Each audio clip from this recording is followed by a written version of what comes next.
hasil karya kami sekaligus menjelaskan pembelahan sel itu tersebut. Nah, ini dia karya kami yang dibuat oleh Saya Mesya Putri. Saya Nabila Khairunisa Kusma. Saya Anissa Susilawati. saya Akila Zabira. Saya Nisa Mas. Dan saya Purnama Indah. Berikut penjelasannya.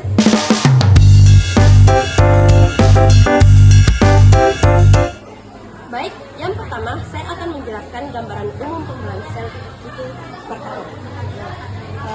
Pembelahan sel adalah proses sel membelah dirinya menjadi dua atau lebih sel baru.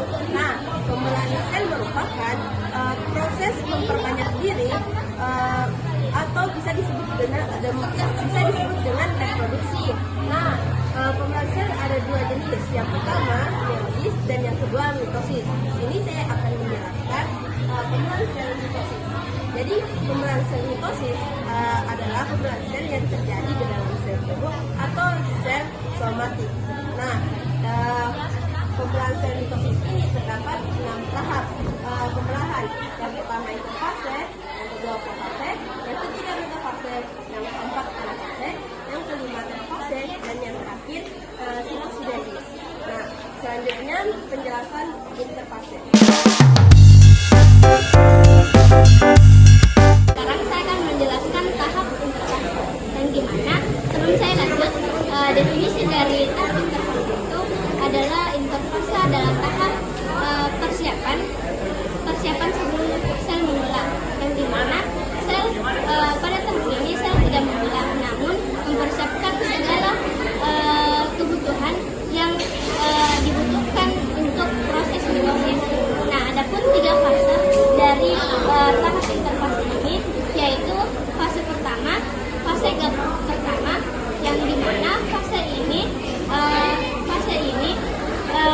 pada fase ini sel tumbuh dan menghasilkan protein serta organel baru. Nah, fase kedua yaitu fase sintesis, yang dimana pada fase ini DNA direplikasi sehingga setiap kromosom mempunyai salinan identik. Nah, yang pada fase ketiga atau fase terakhir, pada fase ini sel menyelesaikan semua persiapan untuk sel membelah. Namun sel membelah termasuk memeriksa kesehatan DNA.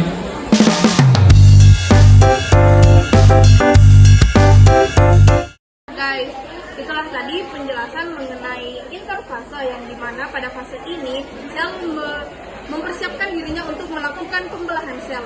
Maka dari itu masuklah kita ke tahap awal pembelahan sel, yang dimana tahap awal pembelahan sel dimulai dari tahap profase. Jadi apa yang dilakukan pada tahap profase? Yang pertama, sentrosom mengalami replikasi menjadi dua sentrosom yang kemudian ia berlawanan ke kutub yang letaknya berlawanan. Selain itu, di antara dua sentrosom terdapat mikrotubulus. Nah, mikrotubulus ini merupakan serat yang panjang dan terbuat dari protein. Lama kelamaan, mikrotubulus ini akan membentuk seperti gulungan benang yang kita biasa sebut sebagai benang spindle.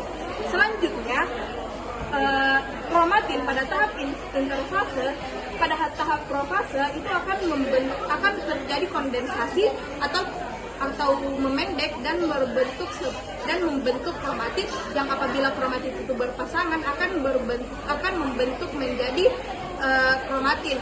Nah, dua kromatit ini akan terikat oleh sentromer yang kemudian akan membentuk kromatin.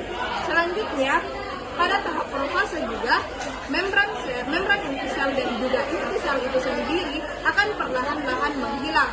Dan juga di akhir dari tahap profase, kedua sentrosom yang bergerak untuk ke kutub yang berlawanan arahnya akan berada di tahap akhir, yaitu berada di kutub yang benar-benar berlawanan, dan di tengah-tengahnya terdapat benang spindle, yang dimana benang spindle ini akan berfungsi di tahap selanjutnya. Oke guys.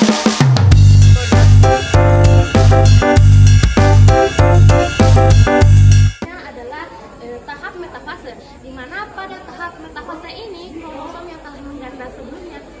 berbaris secara rapi di tengah-tengah sel. Nah, pada tengah sel ini disebut sebagai bidang ekuator. Pada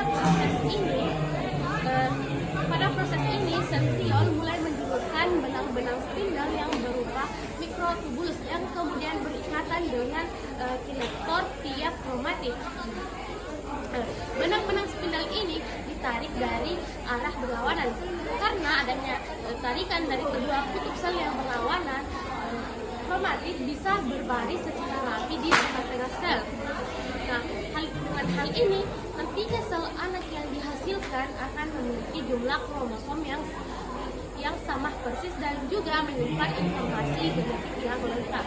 Nah, pada tahap ini juga inti selnya tidak terlihat lagi.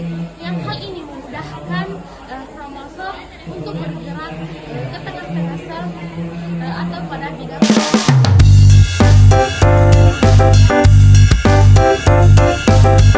Ada tahap anafase yang dimana tahap ini ditandai oleh pemisahan kromatid dari bagian sentromer, lalu akan membentuk sebuah kromosom.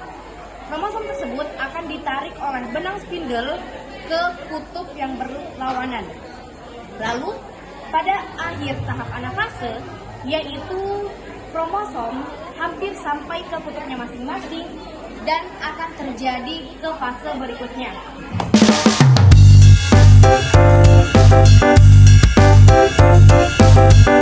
Baik, di sini saya akan menjelaskan mengenai telofase dan sitokinesis.